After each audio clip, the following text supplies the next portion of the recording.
A very good morning to you guys. Welcome to Asake Online. This is the Breakfast Club. My name is Brighton Ncube. You know, over the past few weeks and few months, we've been talking about the divisions, the factions within MRP, within Toga's Republic Party. But today on the show, I'm joined by the interim spokesperson, that's Mbonisi Gumbo, the author also of the book, The Grand Plan. Quite an interesting book there. It speaks about political power and how Togas was disempowered. Good morning to you, Mbonisi. Welcome to the Breakfast Club. Morning, Mr. Ncube. Let's speak about your book first. Saying the Grand Plan, political power, and how Mtogas was disempowered. How was Mtogas disempowered? As you are aware, since 1980 to date, there is no one from Matebeleland who is an authority in this country. The decisions are made in Harare. And yet, the political power, the political part that played a bigger role was ZAPU. And that power was taken from ZAPU in 1980. And to date, we haven't matched the Grand Plan that they created in 1979. You touched on this book on a number of issues. Also, maybe we can touch on the maybe MTC Alliance, also Triple Sales and OPF, in terms of how they appoint people, in terms of their structures. Does it reflect the true Zimbabwe that we have, or is it a sign of disempowerment? You see, the people who created the 1979 Grand Plan, their idea was that Shona people should be superior than other tribes, and that they have achieved. Even people in the opposition party, that's what they believe. As you can see now, the issue between Chabangu and Chamisa is related to the fact that Chamisa had to appoint people from Masvingo to come and lead us in Matebeleland, which is unfair because there are people that are within Triple C who are from Matebeleland, who have the capacity in terms of academic, who have the capacity in terms of leadership, but they were overlooked. And to us, that is a sign that Chamisa thinks the same way ZANU-PF thinks, that they are superior and they have to lead us. Yes. But speaking of Chabang, the issue of recalls, you know, for the past few weeks, you saw MPs and councillors being recalled from parliament and also from local authority. What's your take on the issue of recalls done by Chabang? Of course, I agree with the issues that Chabang is raising. But then the extent to which he has gone now, I'm beginning to doubt now if it is about redressing these issues or it's about promoting ZANU-PF strategy of eliminating the opposition and this country having a one-party state. I don't like ZANU-PF, and I don't want it to continue to be in power to this day. But in as much as I don't like ZANU-PF, I will also not support something that is coming in to suppress the opposition, because the opposition must exist so that we are a true democracy. And Chabang is against that idea of a true opposition in place. That is why we are beginning to doubt him. By November right now, 6 years after the November 2017 incidents, events in Zimbabwe, do you think anything has changed in terms so far for 6 years since we had the 17 November issues? Do you think anything has changed in Zimbabwe?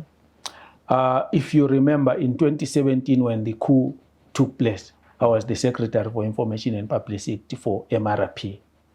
We stated categorically clear that we were not in support of the coup because we knew that the outcome would be bad for this country. And now I can tell you that we are in a worse state than we were in 2017, because in 2017 people were earning US dollars, and now there is no money, the economy is going down, there is no employment, and I don't see this situation improving anytime soon unless and until the question of elections is solved. Yeah. I saw your press conference at the press club a few weeks ago when you stated there speaking about the internal factions within MRP. You are pro-issues of constitutionalism and also uploading the rule of law. Let's speak about the issues of MRP. Is the center still holding in MRP? The truth of the matter is that the members of MRP, they are united. They know what they want. They know where they are going. The problem is in leadership, because we had seen the situation where Comrade Mqondisi Moyo had taken over the power that the constitution of MRP has. And he had become the constitution. There was no longer the NEC to talk about. There was no longer structures. There were no longer meetings, NEC meetings. He was just making decisions alone. And that is what we stopped on the day of the press conference that you are talking about. We wanted to stop that and bring back the party to the people. And that is the process that we are in.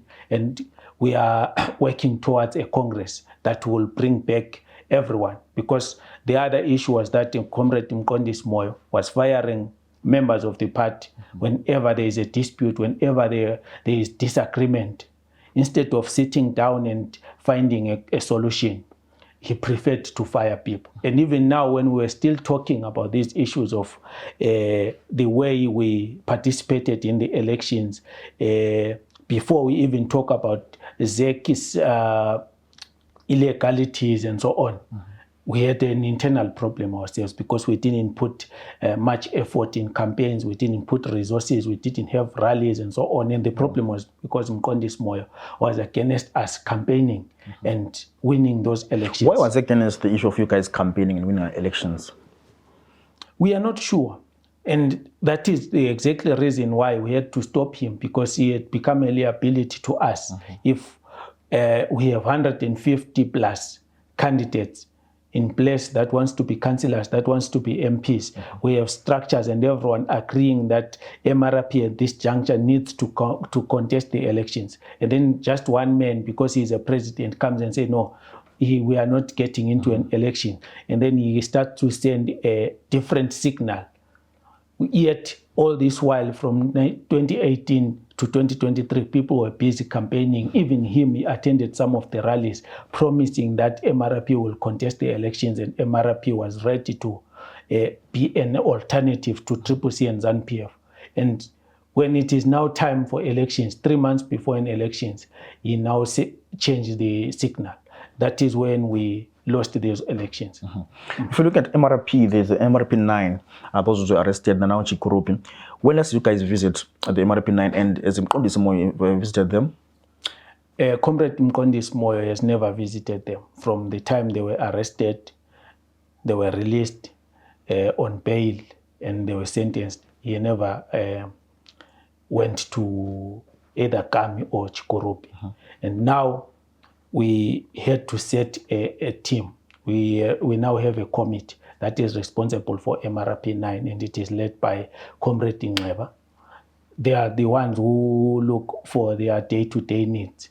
But some of us, we go from time to time. When we find time, we go. The last time I was there was in July, personally. I was there in July, but others like Comrade Mfula, the other comrades outside of the committee that were part of the interim committee, they always go there and they give us feedback. Maybe let's go back to the issue of, you spoke about firing members of the NEC, firing members maybe were part of the structure of MRP. Why do you think is the reason why Mr. Mbonisi Moyo, the president of MRP, has been firing these members without maybe consulting the NEC and so on? Because he had become the law unto himself. He thought that he has that power to just decide who to dismiss, who to suspend. And some of the people were suspended 5 years, 7 years back, and nothing was done about it because there is no disciplinary committee. So that is why we are now saying, as a party, we cannot have one person making decisions. Now we want to bring back the party to the people, and we want that disciplinary committee to be there. It is the one that will decide, but those things will happen after the Congress, which we are expecting it to be between April and August, because for now we are waiting for the MRP 9 to be released from prison so that they participate in this Congress, because we consider them to be working on our behalf wherever they are right now. Comrade Mbonisi Moyo, that is why I'm saying he had become a liability to the party, because he is not loyal to the people, but he wants the people to be loyal to him. And whenever people have a different opinion from him, he gets them fired. And for a long time, he got away with it, because each time he says, let's fire so and so, he goes and tell people like Beleva and people like Mfanelo and tell them that this one is now a CIO, this one is selling out, and this one is working for ZANU-PF. And those guys, they go and write, and people believe. But now, they have now seen that no, actually, maybe 99% of the people that have been said to be CIO, they are actually not CIOs. They are just victims of Mbonisi Moyo's bullying tendencies. But Mr. Gumbo, since 2014, the first Congress that you guys did to elect the structure that was there, we have seen again 5 years later, 10 years later, we've been quiet about that in terms of saying, no, Comrade, let's fix this thing, let's go to Congress. Why have you been quiet about that thing, only speaking out now? We were not exactly quiet. We were discussing these issues internally, but we discovered that we are not going anywhere because each time people raise those issues, they'll be fired. They'll be called CIOs, they'll be called ZANU-PF agents, someone who's saying they've sold out, they've been given money, and then they'll be fired. There are a lot of people who have been fired. You remember President Ngulube, Mbonisi Ndebele, the former national chair, and the people who started MRP as the executive in 2014, they were all fired. I think I was the only one left besides Comrade Mbonisi Moyo. And I was also on my way because I was being sidelined. And that is when we saw that, no, the party is going down because of this. And right now, when Comrade Timfula raised these issues, he was also fired together with Comrade Mtenda. And that's when we saw, no, we rather lose Comrade Mbonisi Moyo alone, but keep the party, than losing the entire party while we are protecting one individual. It doesn't work. So preparations for the elections, 23 August, you guys didn't field any MPs, and also the issue now of the by-elections, December 9 by-elections in Bula and other areas. Are you guys going to field more candidates there? We are hoping that after the Congress, a lot of things will be in place now, because right now there is an issue of mistrust. There are some who pretend that they understand what we are doing as the interim committee.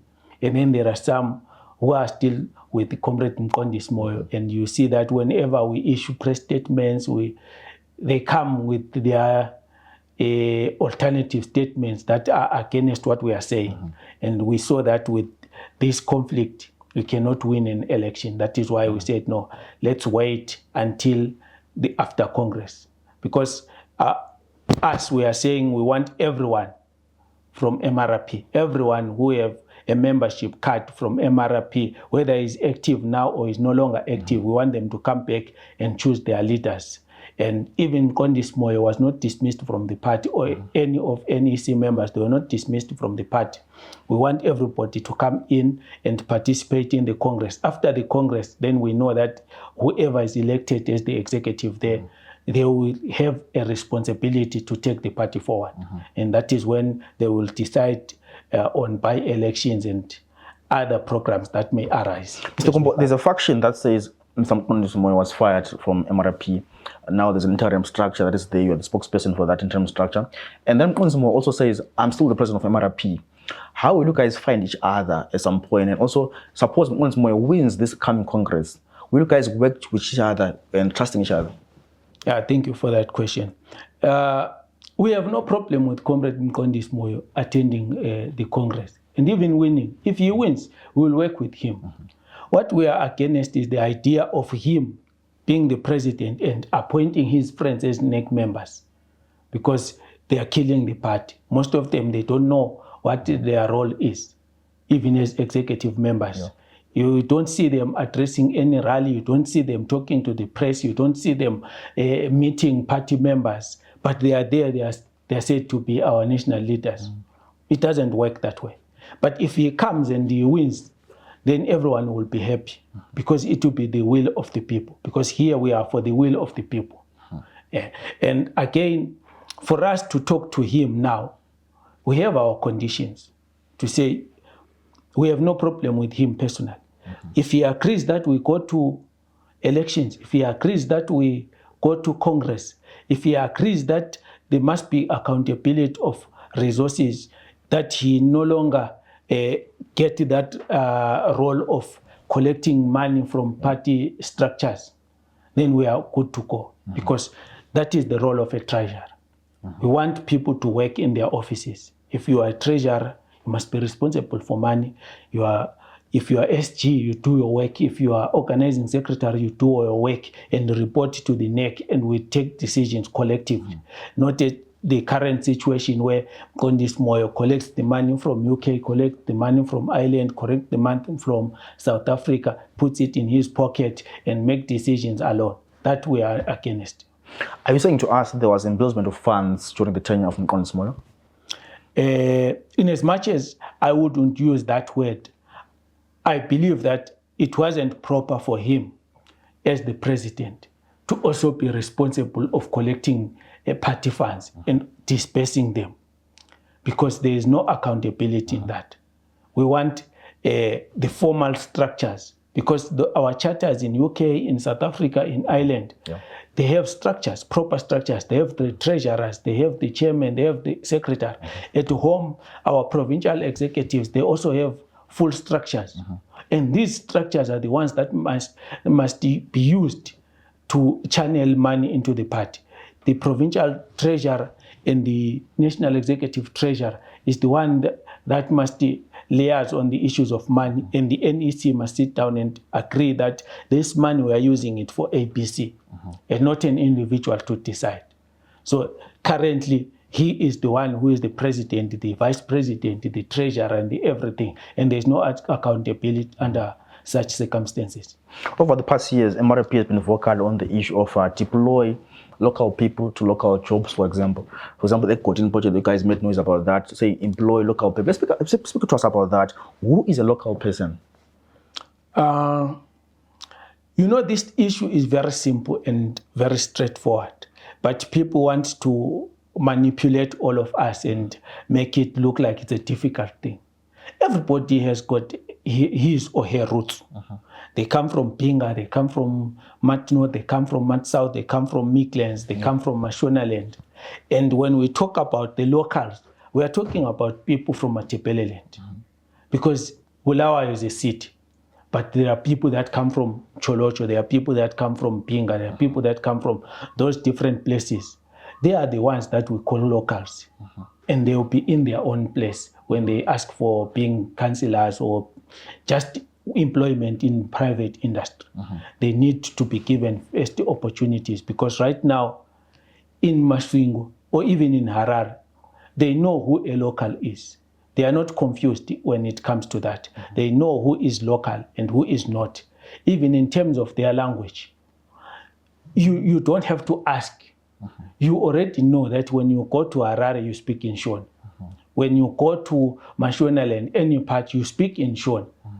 And the next language will be English. But when they come this side, they make Shona the official language. And we are against that. Because if you are local, you know that if you work at Msitel, for example, where we get our birth and IDs, the first language that you use is Ndebele when you are there. But you find them speaking to us in Shona, and the next language is English. And then Ndebele comes number 3 or 4. And that is what we are saying, it's wrong. There must be locals, people who understand local language. If it's in Plumtree, let the Kalanga language be the first language there. And when Kalanga people, they speak to those people that are from outside, they may choose Ndebele. And then Shona be number 3 or 4 going forward. But you find that people want to speak Shona in Plumtree and force everyone in Plumtree to speak in Shona. And that is exactly what we are against as a party, MRP. There was a huge debate and uproar during one of the debate series that I was hosting. I think it was Makandin, if I'm not mistaken. This lady who was a participant spoke and asked one of MRP aspiring councillors, saying, if we vote for you, will you not hire people who are pro-Ndebele and not hire us, Shona people? But also, are Shona people voting for you, MRP? Will you not hire people who are pro-Ndebele or pro-MRP? How to respond to that? Obviously, that question was meant to manipulate our candidate, because we already know who a person from Bulawayo is. And people, they have already taken their decisions that we are CCC, we are ZANU-PF, we are MRP. Those who understand what MRP is talking about will not ask such a question, because they know that a person from Bulawayo and who represents MRP, who will have first preference in terms of employment. Yep. Even when it comes to those vending stores, if it is according to us, we want the locals to get the first preferences. But you find that ZANU-PF creates space for its own people that are from Mashonaland. Like you see the whole of 5th Avenue there. It was ZANU-PF that created space for its own people who are not from local. So obviously, if we had that power, it means the people that were going to benefit were the people from Bulawayo. That is what we are talking about. Let's talk about the issue of culture now. During the elections as well, many candidates spoke about the issue of deploying people who are from that area, right? For example, if I'm from Blamtre, I must be deployed in Blamtre to be a candidate for a councillor there or MP. How do you react to the issue of deploying someone coming from the local community there? That one is first preference. It's very important when we are dealing with the rural electorate. But when we are talking about the city now, the first preference is somebody from Matebeleland to lead us here in Bulawayo as a mayor, as a councillor, and things like that. Like we knew that, for example, Mlandu is from Cholocho. No one will argue and say Mlandu is not local. That's the local that we are talking about. And then to find you, Brighton, being a councillor in Mtorashanga, those people will not allow you to do that. It doesn't make sense. But they want to be our councillors in Blamtre. And that is what we are against. Because it's not fair. Guys, if you're just joining us, this is the Breakfast Club. I'm talking to Mbonisi Gumbo, the author of the Green Plan and also the interim spokesperson of MRP. So, Mbonisi, let's talk about the issue now of structures. You know, there's this debate about parties having structures and so on and so on. You speak as saying Kondisi was firing different people from the NEC and so on and so on. How important is having a party having a structure? As we can see, let me give an example. The ANC. The ANC is 100 years old. The reason why they have existed up to 100 years old, it's because they respect their party structures. They don't respect individuals. In the ANC, they follow their constitution, they follow their structures. And that is the culture that is lacking in Zimbabwe. You see now that the people within ZANU-PF, they are led by fear and not the constitution, nothing. That is why they were able to cheer Mugabe this weekend. And the next weekend, they were cheering Mnangagwa when the soldiers took off. That shows you that they were not loyal to Mugabe. Either they were loyal to the soldiers. No. They are just following out of fear. The one with power is the one that they follow. And that thing is happening also within the opposition. In the opposition, the people who love Chamisa, they will make it very difficult for those who think of democracy, who thinks of the constitution and everything else. They want to make Chamisa a god. And that is what is destroying the political parties in Zimbabwe. And that is what Mqondisi Moyo wanted also to achieve. A situation where he becomes a god. Nobody asks him any question. But now, people, they perish from time to time. So what if he is no longer there? Then the party is destroyed, like Tsvangirai. His legacy went to the grave with him. May his soul rest in peace. But what we are trying to say is that the ANC have had more than 20 presidents, but it's still in existence because of the systems that they have put. As the interim committee of the MRP, this is what we want to do. We want to follow the basics. We want to make sure that MRP goes back to structures. MRP respects its constitution. After every 5 years, we go to Congress. People go and vote for their leaders. If you have done right, you have a second chance. If you have done wrong, people, they are able to remove you and put someone else. But the party still what? Continues. That is what we want to achieve. Because we have seen that these issues of structureless parties, it's not working for us. And there is no guarantee for a long plan. It's always now. And that is why you see the political parties failing to exist beyond 10 years in Zimbabwe. ZANU-PF, I can bet, if they move out of power, they will also not exist. That party will die a natural death because there are no structures as far as I'm concerned there in ZANU-PF. People, they are led by either fear or interest. That maybe if I go there, I'll get farming inputs, I'll get land and things like that. That's why they go there, but they don't like ZANU-PF.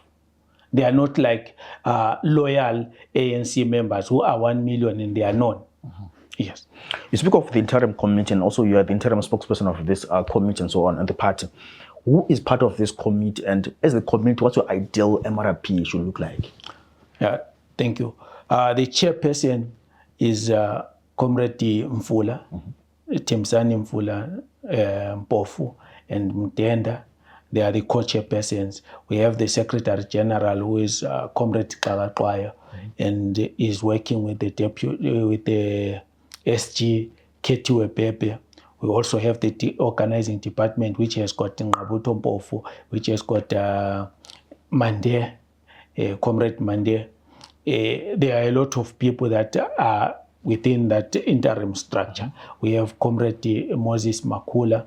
We also have all the national all the provincial chairpersons of the PECs, Mat North, Mat South, Midlands, and UK, and so on. We want them to be part of the interim committee that is working for a period of 6 to 8 months. After that, there will be a national executive committee that is elected by the people. What we want to do already, we had no policies as a party. Now we are creating about 14 policies. So far we have done 8. The finance policy, the mobilizing policy, security policy, all those policies that we are creating, we want them to be endorsed at Congress so that the party now no longer rely on gentlemen's agreements and individuals, but we want now the party to stick to the constitution and to follow the laws so that we know that even if Mbonisi Gumbo is not there, the party can still move forward because it's not following Mbonisi Gumbo, it's following the constitution that is agreed. And in that constitution, we want to make it very difficult for people to change the constitution willy-nilly. We want the Congress to be the one that makes the decision. Before I let you go, Gumbo, let's talk about your book, The Crime Plan. Where can one find it, and what is the book all about? The book is found, I'm the one selling it. Yep. Yes, so when you want the book, you just call me or you send a WhatsApp on my number and you get the book. And the book is about the grand plan of ZANU-PF of 1979, how it has affected the politics of this country, the politics of Matebeleland, and how we have been made to be poor because of that grand plan. Because you see, a lot of programs that are created or planned by the government, they don't benefit the people of Matebeleland, and it's by design. So that is what this book is all about. You see, even civil servants, they are not employed locally. Someone must take decisions in Harar. And most of the times we will be employed and walking around town and being the ones directing people that are coming from Mashonaland to their workplace, into our rural home in Cholocho or in Lupane, telling them where to find the transport to go there and start working. And yet we are here and we are not working and we are qualified. In your book, Gumbo, speak about the issue of lost identity, lost nationhood. Why restoration is important. Speak to us about that, lost identity and lost nationhood. You see, people, they are very proud to be working under Chamisa. They are very proud to be working under Mnangagwa. They are very proud for the opportunity to be VPs. It's very difficult to find anyone from Matebeleland who is brave enough to challenge for the presidents of this country. That is because we now have a low self-esteem. We have told ourselves that we don't qualify to lead this country. We don't qualify to be the MD in big companies. We don't qualify to be the directors and so on. If you are a deputy director of CIO, you think that you have arrived. If you are the VP like Mohati, you think that you have arrived. And the people of Matebeleland will be forced to accept that they are there in decision making because somebody is there as the deputy. And that is why we are saying we need to bring back the people's confidence and tell them that you are a nation. Your history is so good. You used to be kings and queens, and you can still do it now. So this is our encouragement as MRP to say, look, what these people are doing in Harare, we can also do. Because as far as we are concerned, ZANU, PF, and Triple C, they are equally regional political parties, just like MRP. The difference is that the people in Mashonaland, they've made a decision that they will not accept a political party that is led from Matebeleland. But us in Matebeleland, we have accepted to be led by them. Like, for example, you see that Chamisa's stronghold is Matebeleland. But after the elections, he goes to Masvingo and bring people from Masvingo to come and become the mayors, to become the councillors, the MPs in Matebeleland. It's because us, we have lost the confidence to be the leaders in this country. Come April next year or come August next year, you do your Congress and the people say, we want Mbonisi Gumbo to become the president of MRP. Would you say yes to that call? I don't think I'm ready now to be the president of MRP because I'm also very interested in doing business. So I've just started a small business and I wish to see it grow beyond what it is now. So I'll be happy to be part of the team, but not to lead it. But to be part of the team, I'll be happy. Do you have a preferred candidate that wants to lead the MRP? Obviously, I'm looking at somebody who understands the culture of MRP, who have been there, who have participated in protests, who have participated in meetings, who have participated in a lot of MRP programs. Such a person, I believe, if he is given an opportunity to become a president, he will do much better. Lastly, someone is watching the show this morning and they're like, I want to join MRP, but I'm wondering, how will I join MRP when there are these fissures, these factions within the party? Please assure them that the parties will come back. Is there hope in MRP? Look at the camera there and assure them if there's hope within MRP.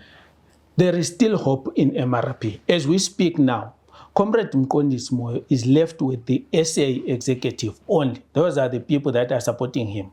Here at home, the structure that was led by Comrade Mfula in Mat North is still intact.